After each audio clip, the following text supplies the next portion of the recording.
میرے رسول کریم صلی اللہ تعالی علیہ وآلہ وسلم نے فرمایا اگر تم زکوٰۃ دے دو گے تو اپنے مال کو محفوظ کر لو گے، تم اپنے مال کو محفوظ کر لو، اور اس طرح محفوظ کر لو گے جس طرح مضبوط قلعوں کے اندر کوئی چیز محفوظ ہوتی ہے۔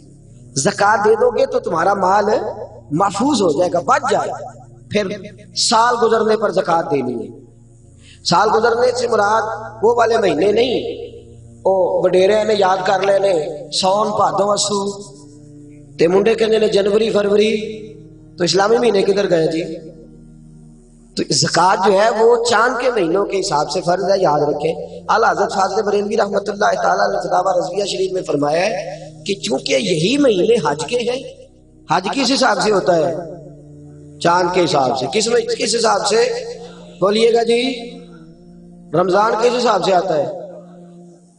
اس دفعہ جون کے حساب سے آیا یا اپنے حساب سے آیا ہے؟ چاند کے۔ تو فرمایا اللہ تبارک و تعالیٰ نے ساری عبادات تیرے اوپر چاند کے حساب سے فرض کی ہے، تو زکوٰۃ بھی اسی حساب سے تیرے اوپر فرض ہوگی۔ جب سال گزر جائے گا تو زکوٰۃ تیرے اوپر فرض ہو جائے گا۔ اب جتنا بھی مال انسان کے پاس ایسا موجود ہے کہ جو اس کی ضروریات، فقہ کے اندر کہتے ہیں اس کو حاجات اصلیہ، وہ حاجات اصلیہ سے جتنا مال بھی زیادہ ہے، ایک آدمی کو ایک موٹر سائیکل کی ضرورت ہے اور اگر اس نے دو رکھی ہوئی ہے تو اسے دوسرے پر زکوٰۃ دینی ہوگی۔ ضرورت کتنی کی تھی؟ ایک کی، اس نے دو رکھ لی۔ جاگ رہے نا آپ لوگ، اللہ آپ کو جزائے خیر دے۔ تو دو رکھ لی اس نے، تو اس نے زکوٰۃ دینی ہے۔ اب زکوٰۃ کیا ہر سال دینی ہے؟ اگر ہر سال مال کے نصاب رہے گا، میں نے کہا تھا آپ کو تھوڑا سا توجہ کرنی پڑے گی، ہر سال وہ مال کے نصاب ہوگا اور سال کے شروع سے لے کر آخر تک اگر وہ مال کے نصاب رہا تو اس نے زکوٰۃ، درمیان کے اندر اگر کمی بیشی ہو گئی، یہ بات آپ نے غور سے سننی ہے۔ میرے پاس صدر الشریعہ مولانا امجد علی اعظمی رحمۃ اللہ علیہ خلیفہ اعلیٰ حضرت کتاب میں ساتھ رکھے ہوئے ہیں، ساتھ جو ہمارے ہاں انسائکلوپیڈیا ہے فقہ، میں بڑی باریک کر کے اور آسان کر کے مسائل فقہ آپ کی خدمت میں عرض کرنے کی کوشش کرتا ہوں، سمجھیے گا بات۔ ایک شخص کے پاس پیسے موجود تھے، 10 لاکھ روپیہ پڑا تھا اس کے اکاؤنٹ میں۔ اب اس کے پاس یکم رمضان کو 10 لاکھ روپیہ تھا، لیکن درمیان میں وہ 9 بھی ہوا ہے، وہ 8.5 بھی ہوا ہے۔ جب اگلے سال کا یکم رمضان آیا تو وہ پھر 10 لاکھ ہو گیا، وہ چاہے 1 مہینہ پہلے ہو یا 1 منٹ پہلے ہو، اس نے اس کی زکوٰۃ۔ اب وہ یہ نہیں کہہ سکتا کہ میرے پاس تو درمیان میں 2-3 دفعہ کم بھی ہوا ہے تو سال تو گزرا ہی نہیں۔ ہاں، مال فی نفس سے ہی ختم ہو جائے، بالکل ختم ہو جائے، رہے ہی نہ۔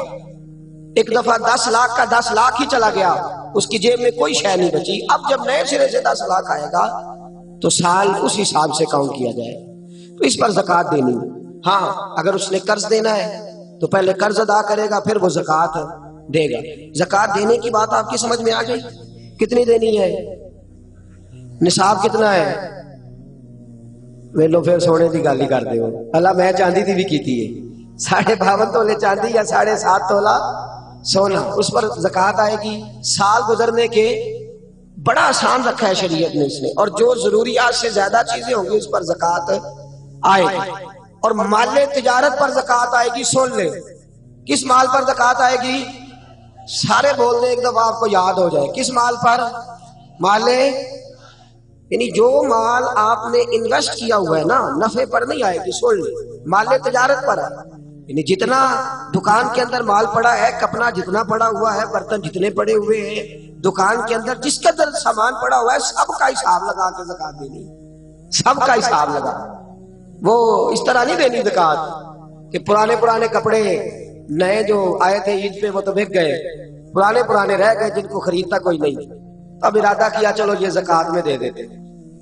اس طرح لن تنالوا البر حتی تنفقوا مما تحبون، فرمایا تجھے نیکی اس وقت ملے گی جب تو اپنی پیاری چیز اللہ کی راہ میں خیرات کرے، جب تو اپنی پیاری چیز اللہ کے راستے میں۔ اور سن لیں، جب کسی کو زکوٰۃ دیں گے تو اسے مالک بھی بنانا ہوگا۔ کیا کریں گے؟ اسے مالک بنانے سے مراد یہ ہے کہ آپ اس کے ہاتھ میں دیں گے کہ بھئی یہ تیرے ہیں، تو اپنی مرضی سے ان کو استعمال ہے۔ یہ نہیں کہہ سکتے کہ میں نے روٹی پکائی ہے چل کھا اور نکل جا، زکوٰۃ ہو گئی۔ اس طرح زکوٰۃ ادا۔ ایک صاحب بعض اوقات لوگ جو ہوتے ہیں وہ آتے ہیں ایک دوست میرے پاس بھی آئے، کہنے لگے مدرسے میں زکوٰۃ دینی ہے، مجھے کوئی کام بتائیں مدرسے کا، وہ کام میں کر دوں۔ میں نے کہا آپ کہیں اور چلے جائیں بھائی، زکوٰۃ سے مراد یہ ہے کہ آپ اس کو مالک بنائیں، جہاں ضرورت ہوگی وہاں وہ اس چیز کو خرچ۔ تو میں نے کہا ویسے بھی اگر اعتماد اتنا تھوڑا ہو تو وہاں تو زکوٰۃ ہوتی نہیں کہ مجھے بتا دیں کہ میں کچھ کر دوں۔ تو میں نے کہا تھوڑا تھوڑا تھوڑا تھوڑا دوسروں کو بھی دیانتدار سمجھے، سب نے دنیا سے جانا ہے، اللہ کی بارگاہ میں حاضر ہونا ہے، آپ کہیں اور چلے جائیں۔ ویسے بھی ہم نے تھوڑا رویہ اور طرح کا رکھا ہوا ہے ان معاملات کے اندر، ہم ذرا ویسے ہی محتاط چلتے ہیں۔ فرض کرنے کا مقصد یہ ہے کہ آپ سامنے والے کو مالک بنائیں، اسے آپ مجبور نہیں کر سکتے۔ ایک مثال سنیے، اگرچہ کپڑے دینے سے زکوٰۃ ادا ہو جاتی ہے، لیکن ایک آدمی کے پاس کپڑے تو ہیں، دوائی کے پیسے نہیں، آپ اسے زکوٰۃ دیتے ہیں، کہتے ہیں کپڑے خرید لے۔ اسے کپڑوں کی ضرورت ہے کہ دوائی کی؟ وہ بغیر دوائی کے اٹھ ہی نہیں سکتا چارپائی سے، آپ نے اسے پابند کر دیا ہے کہ تو نے کپڑے لینے، تو وہ کیا کرے گا؟ تو آپ اسے مالک بنائیں۔ اور پھر شریعت کہتی ہے کہ مستحب یہ ہے کہ ایک کو زکوٰۃ زیادہ دو تاکہ اس کا کچھ بن جائے، بلکہ حضرت عمر بن عبدالعزیز تو فرمایا کرتے تھے کہ اس کو زکوٰۃ لگتی ہو تو اتنی دے دو، اتنی دے دو کہ اگلے سال وہ خود زکوٰۃ دینے کے قابل ہو جائے۔ یہ جو بانٹنے کا طریقہ ہے نا، 100 کر کے، وہ فقیر ساری زندگی، اور میں اکثر کہتا ہوں مانگنے والا بھی ساری زندگی اسی چکر میں رہتا ہے، اسی چکر میں۔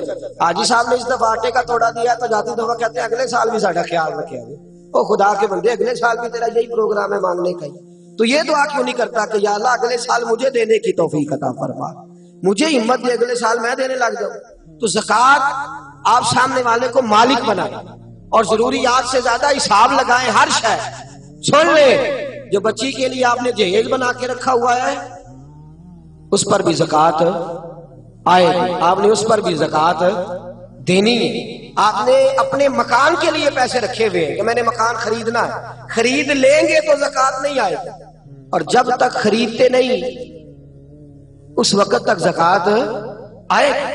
اللہ تبارک و تعالیٰ نے جو قاعدہ ہمارے لیے بیان فرمایا، ہمیں اس قاعدے کو ہمیشہ یاد، اور باریک حساب کریں زکوٰۃ کا، باریک حساب کریں، ایک آنا بھی پیچھے نہیں بچنا چاہیے، زیادہ سے زیادہ دیں، زیادہ سے زیادہ دیں۔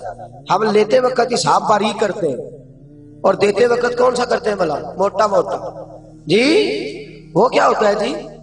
وہ موٹا موٹا تو چاہیے تھا نا، ذرا موٹا موٹا ہوتا، لیکن وہ ہم کام نہیں کرتے۔ باریک حساب کریں۔ فرض جو ہوتا ہے نا، فرض دیکھیں، ایک شخص کہتا ہے میں موٹا موٹا کر کے عشاء کی نماز پڑھ رہا ہوں، کتنی رکھتے پڑی ہیں؟ کہ مجھے یاد ہی نہیں، تو نماز ہو گئی اس کی؟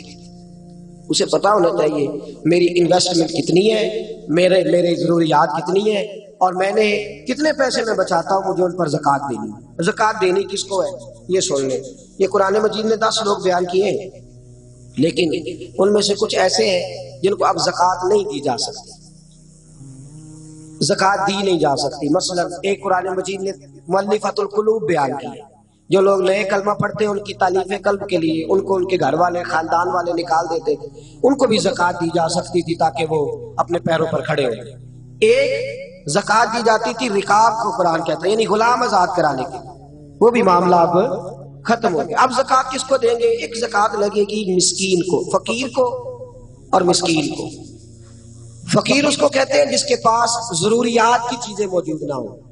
کون سی چیزیں جی؟ یعنی وہ اپنی ضروریات بھی بیچارہ خود پوری نہیں کر سکتا، وہ اپنی دوائی نہیں لے سکتا، وہ اس کی آمدن اتنی تھوڑی ہے کہ وہ جو اس کی تنخواہ ہے ماہانہ اس سے وہ اپنی گزر اوقات نہیں کر سکتا، تو اس کو کیا کہتے ہیں؟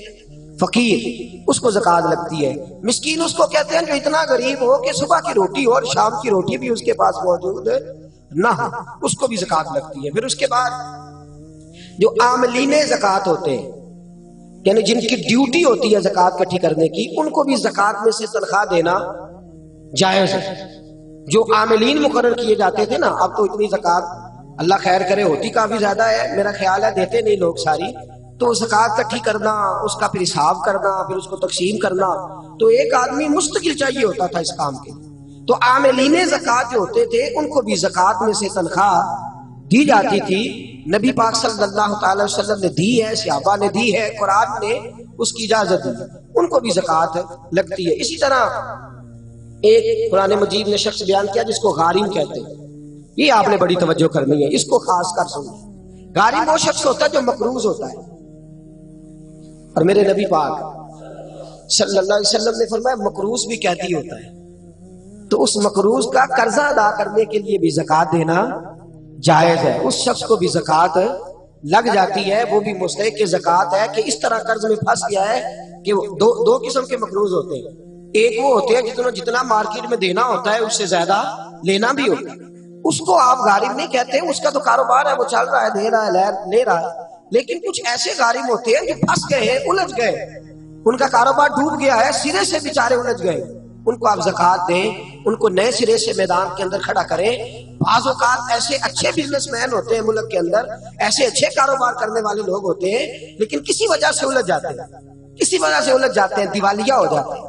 لوگ ان پر پھپتیاں کستے ہیں، مذاق اڑاتے ہیں، الزامات لگاتے ہیں، لیکن یہ نہیں دیکھتے کہ بھائی تجارت وہ کر رہا تھا، وہ شخص الجھ گیا کسی وجہ سے، اس کو آپ زکوٰۃ دیں، اس کو زکوٰۃ دیں. حضرت وہب ابن منبہ رحمۃ اللہ تعالی علیہ فرماتے ہیں سب سے زیادہ زکوٰۃ مقروض تاجر کو دو، اس لیے کہ تاجر ریڑھ کی ہڈی ہوتا ہے. اگر وہ کھڑا ہو جائے گا تو معاشرے میں کئی اور لوگ بھی کھڑے ہو جائیں گے، کاروبار ہوگا، فیکٹریاں لگیں گی، لوگوں کو روزگار ملے. تو سب سے زیادہ مقروض آدمی کا خیال رکھا جائے. پھر اس کے بعد فی سبیل اللہ، ایک ابن سبیل ہے. ابن سبیل کہتے ہیں مسافر کو، یعنی ایسا شخص جو گھر سے نکل آیا ہے، اس کے گھر میں مال بہت زیادہ تھا لیکن مسافر ہو گیا، جس جگہ وہ موجود ہے اس جگہ اس کے پاس پیسے موجود. ہاں اب یہ مسافر بھی مسافر نہیں رہے، اب تو 1 منٹ لگتا ہے، ایزی پیسے سے ہر چیز آ جاتی ہے، آن لائن ہو جاتی ہیں ساری چیزیں. تو یہ بھی اب حکم باقی. ہاں ایک فی سبیل اللہ لوگ ہیں، جاگ رہے ہیں آپ لوگ؟ ایک بار سبحان اللہ کہیے سارے. ایک فی سبیل اللہ لوگ، یہ کون؟ یہ مجاہدین اسلام ہے.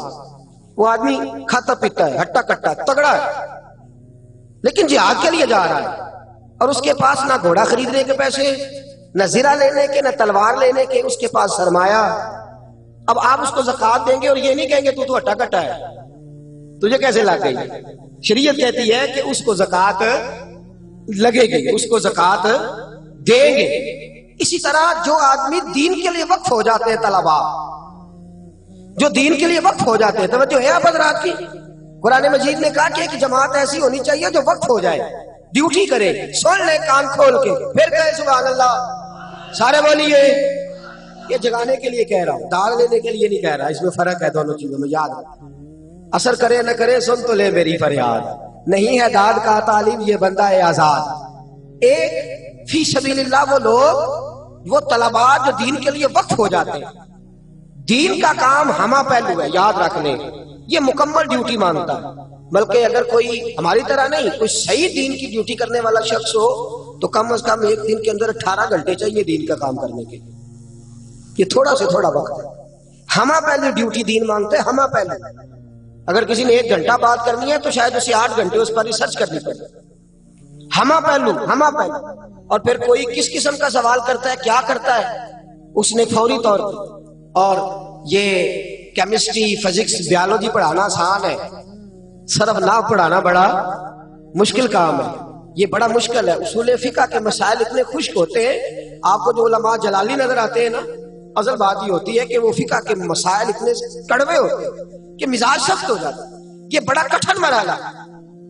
ہمارے ہاں بڑی پریشانی ہے، درس نظامی کے 5 بچے ہوں نا اور وہ مکمل عالم بن جائے تو 5 ضلع سنبھال لیتے ہیں.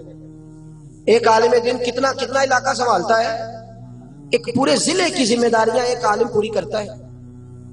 لوگوں کے فقہی، جزوی، روحانی مسائل تک جو جامع شریعت اور طریقت لوگ ہوتے ہیں وہ تو ڈبل ڈیوٹی کرتے ہیں. عام آدمی وہ ورد وظیفے کی ڈیوٹی بھی کرتے ہیں، روحانی تربیت کی بھی اور دوسری بھی. ہمارے ہاں اس وقت جو سب سے بڑا المیہ ہے وہ یہ ہے، لوگ کہتے ہیں مولویوں نو کاتی زکات دئیے بھی، اجی تے ماڑے نو دیاں گے. وہ خدا کے بندے، مدارس سے دینیا کے اندر جو بچے آتے ہیں وہ آتے ہی غریب گھروں کے. ہمارے پاس یتیم بچے ہوتے ہیں، اکثر ایسے بچے ہوتے ہیں جو اسکول کی فیس نہیں ادا کر پاتے، وہ یہاں آ جاتے ہیں.